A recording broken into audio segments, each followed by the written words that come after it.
Assalomu alaykum. Yaxshilar, yaxshimisizlar, tuzingmisizlar? Hozir Instagramni ko'rib o'tirib, bitta narsaga ko'zim tushib qoldi.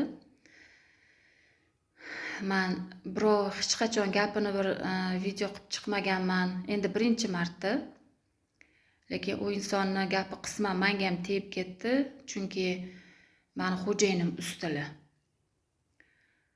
Halol mehnat qilib uy-joy qildilar. Halol mehnat bilan mana bola chaqasini boqyaptilar. Lekin nima deydi? Usta degani bir usti kir bo'lsa ham qo'li gul ulani. To'g'ri tushunish kerak. Shunaqa odamlar borki, bitta mixni joyiga qoqolmaydiganlar bor. U boshqa ish qo'ya turaylik.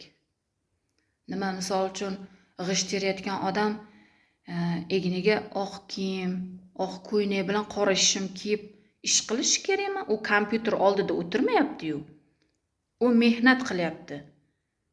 Sal gapirayotganda o'ylab gapirish kerak.